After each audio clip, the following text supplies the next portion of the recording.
setiap hari seperti embun pagi sejukkan hati. Ucapkan syukur, Tuhan Yesus baik, biar kita tahu perkataan yang baik. Tuhan sediakan kebutuhanku,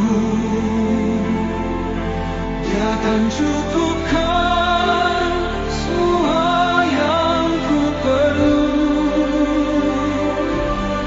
Dia sembuhkan semua sakitku, berikan damai sejahtera yang lampaui akalku.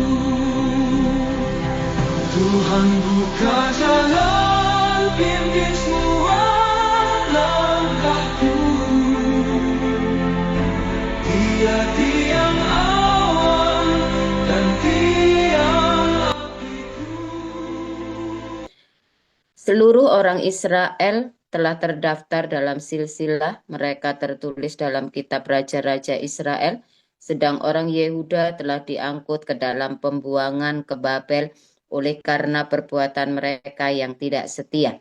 Dan orang-orang yang mula-mula menetap kembali di tanah-tanah milik mereka, di kota-kota mereka ialah orang Israel awam, para imam, orang-orang Lewi, dan para budak di bait Allah. Di Yerusalem tinggal orang-orang dari Bani Yehuda, dari Bani Benyamin, dari Bani Efraim dan Manasye. Utai bin Amihud bin Omri bin Imri bin Bani, dari keturunan Peres bin Yehuda.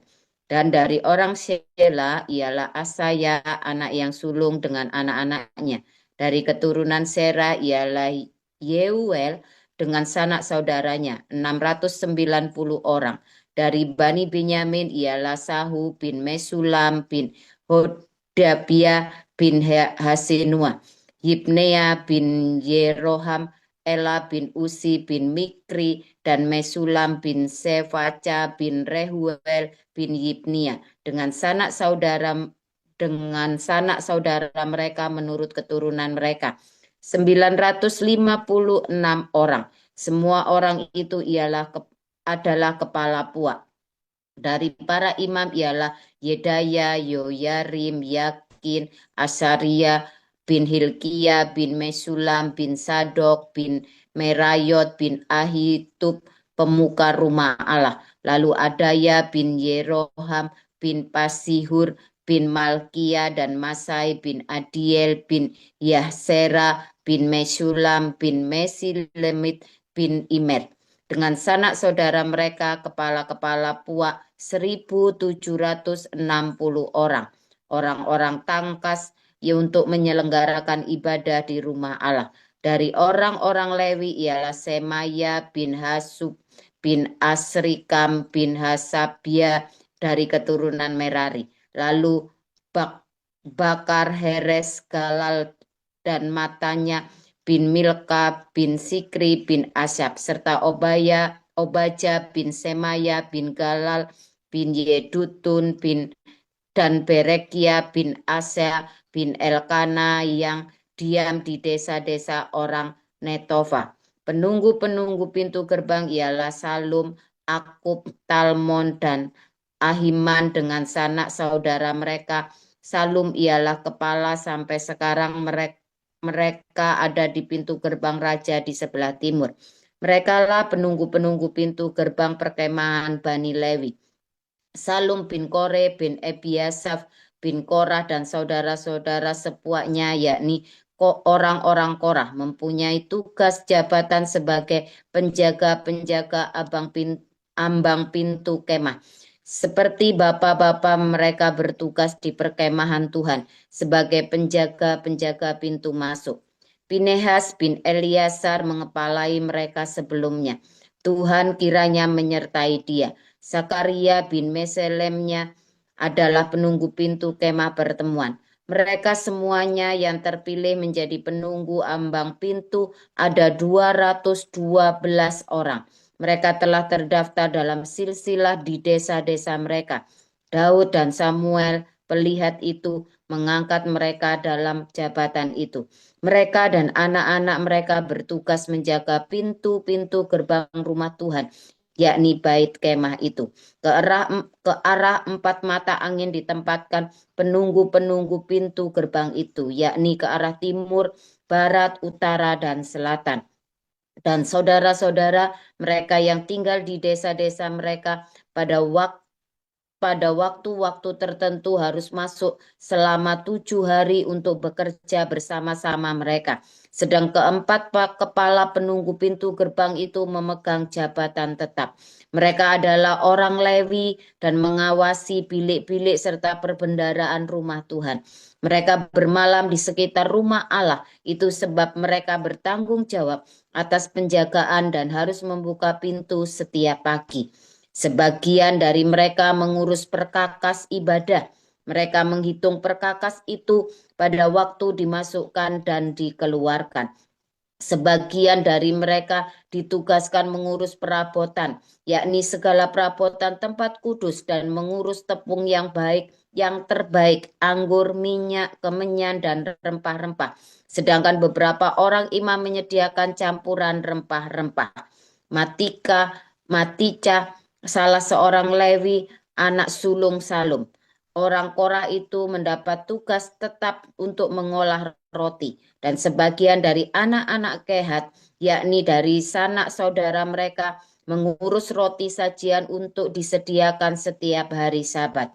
Dan inilah para penyanyi, kepala-kepala puak orang Lewi yang diam di bilik-bilik dan bebas dari pekerjaan lain, sebab siang dan malam mereka sibuk dengan pekerjaannya. Itulah para kepala puak orang Lewi, para kepala menurut keturunan mereka. Mereka ini diam di Yerusalem.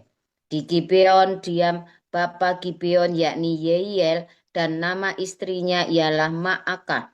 Anak sulungnya ialah Abdon, lalu Sur, Kis, Baal, Ner, Nadab, Gedor, Ahio, Sakaria, dan Miklot. Miklot memperanakkan Simeam. Juga mereka ini pergi diam berdekatan dengan saudara-saudara mereka di Yerusalem bersama-sama saudara mereka yang lain. Ner memperanakkan Kis, Kis memperanakkan Saul, Saul memperanakkan Yonatan, Malkisua, Aminadab, dan Esibaal. Anak Yonatan ialah Meri-Baal, dan Meri-Baal memperanakkan Mika. Anak Mika ialah Piton, Melek, Tahrea, dan Ahas. Ahas memperanakkan Yaera, Yaera memperanakkan Alimet, Asmawet, dan Simri. Simri memperanakkan Mosa. Mosa memperanakkan Bina, dan anak orang ini ialah Refaya, dan anak orang ini ialah Elasa, dan anak orang ini ialah Asel.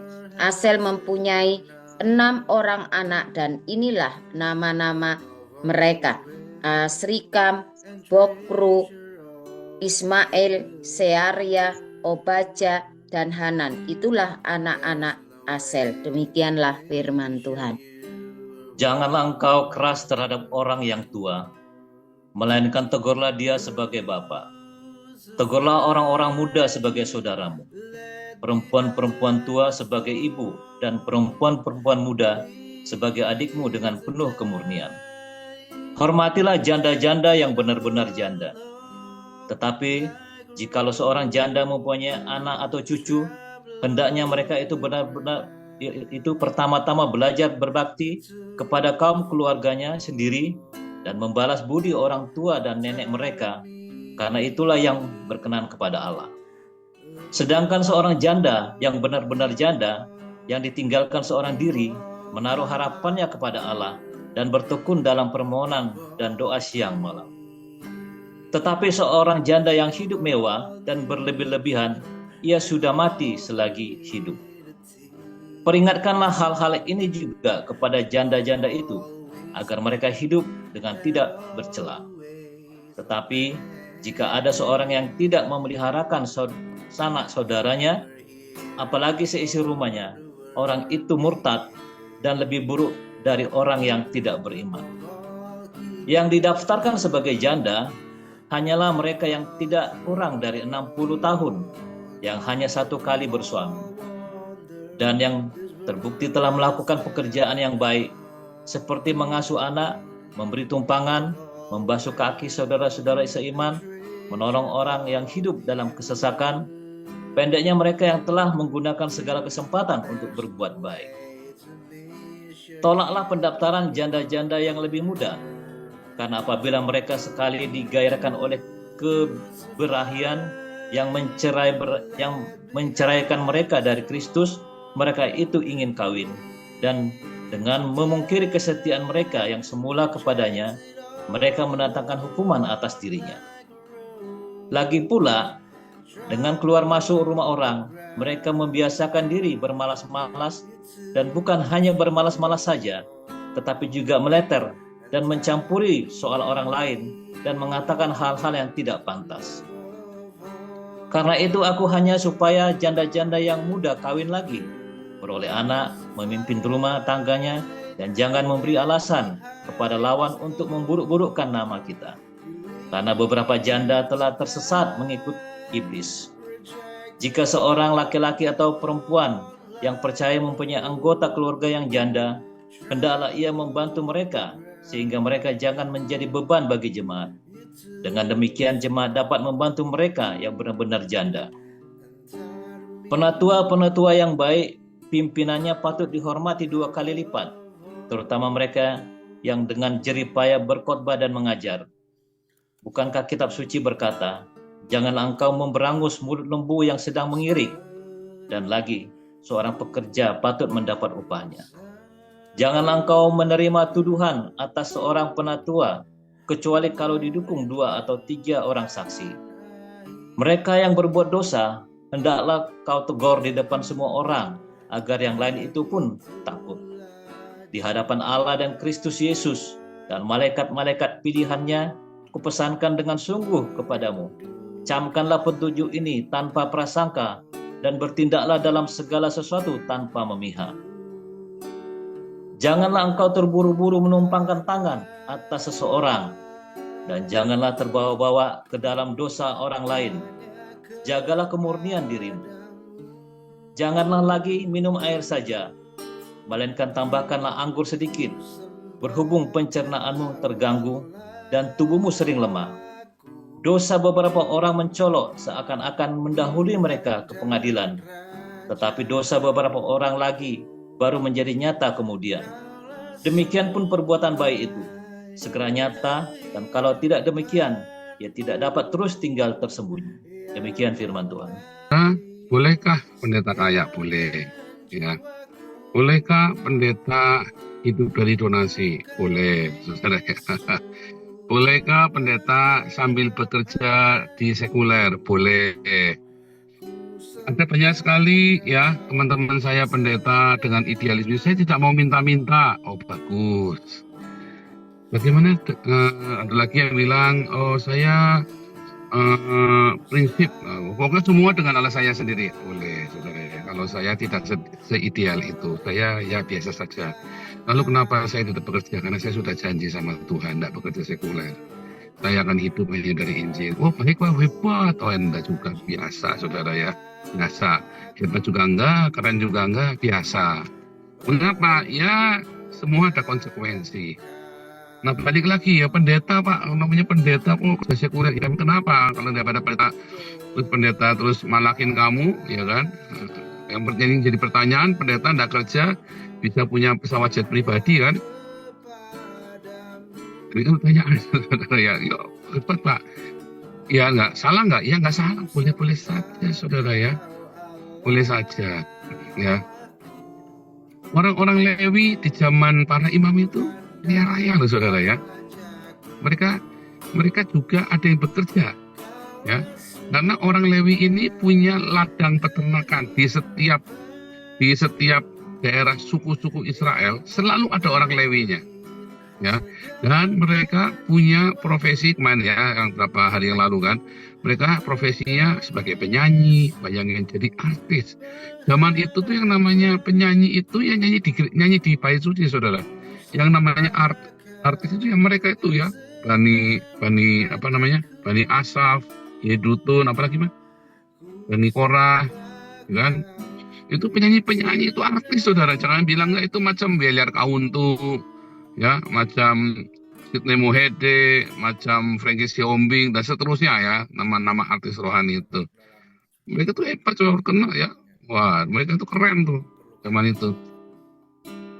Dan mereka mendapat gaji yang cukup besar, saudara, nggak salah-salah, ya. Jadi mereka pasti punya uang, ya. Mereka main musik, kan, termasuk Daud ya. Daud ini kan apa namanya, Israel Idol ya kan. Wah, punya bisa main musik, bisa nyanyi ya. Wah, pokoknya benar-benar ini ya, star ya. Bahkan dia khusus menyanyi khusus buat Raja Saul, coba saudara.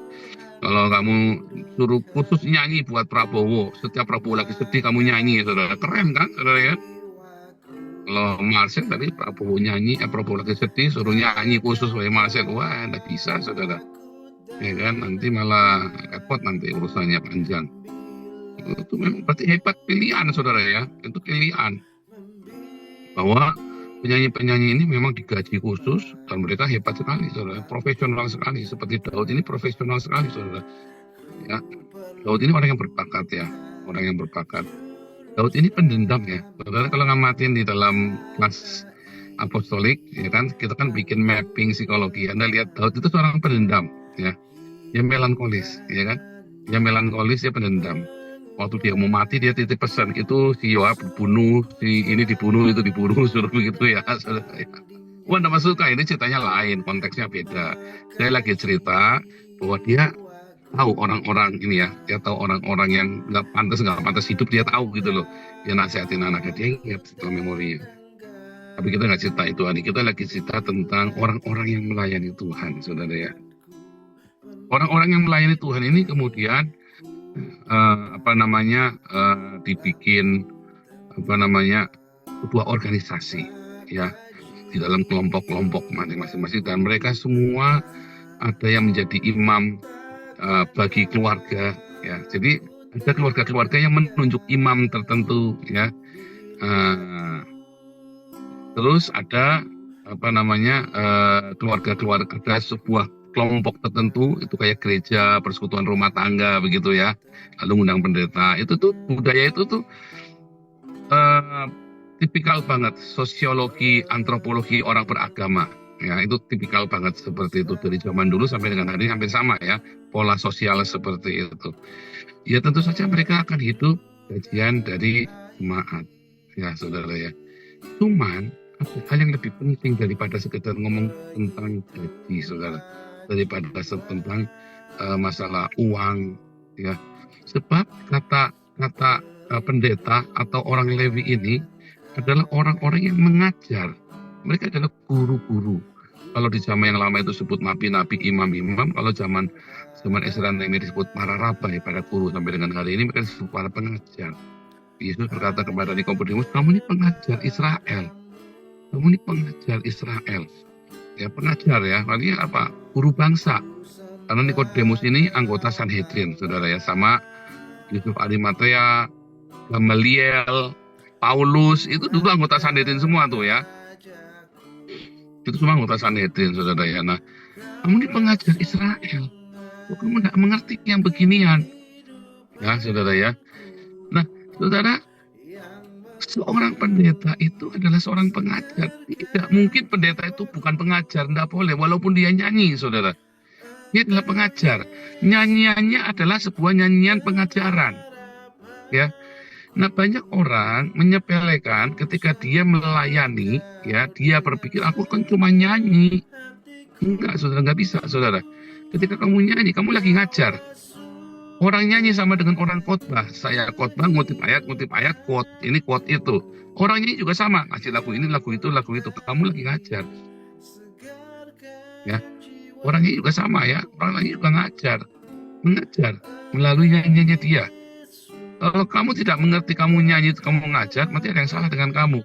Lalu kamu jemaat kan menyanyi, maka jemaat juga sedang mengulangi pengajaran itu, saudara. Makanya Anda lihat lagu-lagu yang dinyanyikan ya adalah level rohanimu, saudara. Nah, lagu-lagu yang kamu nyanyikan itu adalah level kerohanianmu, level pengetahuan kerohanianmu. Lagu mana yang diciptakan oleh komunitas adalah level kerohanianmu. Saya berharap kita banyak menciptakan lagu-lagu. Saya lupa ya, saya udah ngomong sama Bro Welly ya. Tolong lagunya dikirim semua sama akordnya, terus rekamannya. Ya, Sumantri udah pernah kirim ya, Dr. Sumantri itu ya. Nah, kita mau kita gubah di sini. Terus kita mau cari, mau kita bikinkan minus one-nya, lalu Welly sama anaknya suruh nyanyi. Pak Sumantri juga begitu. Ya, dulu si Desi juga sudah saya suruh begitu, tiba-tiba hilang ya Desi ya. Karena apapun yang Anda dapat pengajaran dari komunitas ini, lalu Anda kan nyanyi. Ya, salah satunya lagunya apa? Yang terakhir nyanyi kan dong, yang kita nyanyi. Udah lama nggak nyanyi. Mengasihi itu lagunya Welly itu, saudara ya. Saya mere-aransemen ya, dan mengubah sedikit liriknya lagunya Welly dulu itu ya. Saya lupa jadi itu. Nah, saudara, saya ingin ya, dalam kerinduan saya itu bahwa orang-orang bisa mengubah lagunya, sudah bisa menciptakan lagunya. Nanti kita akan bikin ya seperti Zoom meeting bagaimana membuat lirik lagu. Ya, kan kamu kepingin nyanyi kan? Kamu kan sesuatu kalau sudah nggak bisa doa kan nyanyi. Nah, bagaimana mengubah lirik lagu itu, mengubah supaya lagunya itu baik. Ya, saudara ya. Saya berkata bahwa lagu ciptaan saya pasti bagus, enggak. Tapi lagu ciptaan saya pasti menarik, pasti ya. Tapi kan kita belum pernah rekaman resmi kan. Belum ada produser ya. Itu nggak ada urusan, saudara. Itu kan buat saya kok. Kita kalau perlu bikin perusahaan rekaman sendiri. Kita bikin perusahaan rekaman sendiri. Ya, saudara ya. Nah, cuman ini tujuannya bukan supaya kita jadi selebritis atau jadi pendeta kaya. Bukan, saudara. Kita tujuannya adalah karena lagu itu adalah sebuah pertumbuhan rohani dari jemaat. Ya, tadinya mau saya kasih pendeta selebritis, tapi dulu kayaknya kita pernah ya pendeta hedonisme. Nanti saya kasih ganti ya, bukan pendeta kaya, pendeta selebritis sebetulnya judulnya tadi saya mau bilang ya. Kita ini menjadi pendeta ya, banyak hamba-hamba Tuhan tidak ngerti, saudara. Ya, banyak jemaat juga tidak mengerti bahwa nyanyian itu sesuatu yang dalam, nggak cuma sekedar nyanyi. Banyak hamba-hamba Tuhan ya menyanyi, tapi hidupnya nggak bisa ditiru, saudara, nggak jadi teladan. Sebentar ya. Oke ya. Banyak hamba-hamba Tuhan hidupnya nggak bisa ditiru. Nyanyiannya dengan kelakuannya beda. Karena kamu cuma nyanyi, saudara. Kamu nyanyi itu ngajar. Sekarang kita belum bikin sampai ke sana, tapi suatu hari kita akan sampai titik itu. Kamu seorang penyanyi, kamu adalah seorang pengajar. Nggak main-main, saudara. Nanti kita akan bikin seminar ya, saudara. Zoom tertutup ya. Bagaimana mengubah lagu untuk internal kita, supaya kamu semua belajar. Tapi ingat, balik lagi, bukan buat jadi selebritis. Ya. Seperti Welly, Dr. Sumantri ya, kita ada kirim beberapa lagu itu ya, bagus-bagus, saudara ya. Kita kan ubah lagu-lagu itu, terus mereka disuruh menyanyikannya atau orang lain yang nyanyikan. Kalau ada beberapa teman kita yang minder kalau nyanyi, ya udah nanti orang lain nyanyikan. Dulu kan ada lagu kita nyanyi Pak David, keren ya, sama Desi kan, bagus banget ya. Sayang kita belum profesional. Nanti kalau Pak David di sini atau nanti kita ketemu Desi, kita mau bikin yang bagus. Saya kasih pengarahnya kurang waktu itu ya, saudara ya. Jadi videonya jelek, tapi bagus rekaman hasil suaranya kan. Nah, kita mau bikin seperti itu, saudara ya. Nah, masalahnya, saudara ya, banyak orang-orang yang menganggap remeh ya lagu-lagu ini dengan para hamba-hamba Tuhan yang menyanyi ini, atau justru menganggapnya menjadi ladang cari duit, saudara. Jadi yang satu ekstrimnya jelek, yang satu ekstrim bagus banget. Yang satu selalu mendewa-dewakan jadi selebritis lah. Sekarang kan jadi banyak pendeta selebritis, pendeta kaya itu, saudara. Sebenarnya tidak ada yang salah dengan karya itu. Yang salah adalah ketika kamu tidak mempersembahkannya untuk Tuhan, dan yang tahu itu hanya kita, saudara. Kita nggak bisa nyalakan, oh itu pendeta Niko, oh itu pendeta Bela bukan buat Tuhan. Kita nggak tahu, saudara. Kita nggak bisa menghakimi. Nyatanya saya sering mengkritik Insinyur Niko, tapi lagu-lagunya beliau saya banyak pakai, loh, saudara. Ya, saya tidak setuju dengan pengajarannya Erastus Sabdono, tetapi banyak lagu-lagunya itu saya suka, loh, saudara. Mirip ya, antara pengajaran dengan lagunya seringkali beda ya. Ya itulah, mungkin pengajarannya kita tidak setuju, saudara. Tetapi itu tadi ya, ternyata yang dinyanyikan itu dengan pengajarannya, kalau Erastus Sabdono sudah mengerti ya, dia sudah membatasi semua, karena ada beberapa lagu yang tidak sesuai dengan pengajarannya Erastus Sabdono, jadi di-ban, nggak boleh masuk di dalam gerejanya Erastus Sabdono, lagu ini banyak ya. Demikian juga dengan kita, nanti kita mulai selektif, ya saudara, bukan kita mau sok-sokan, enggak. Dan saya selalu mengarahkan supaya Anda semua bisa mengubah lagu bagi para seniman-seniman, ya itu saja. Tapi bukan untuk menjadi pendeta selebritis, karena kita mau mengajar, ya. Tuhan Yesus memberkati.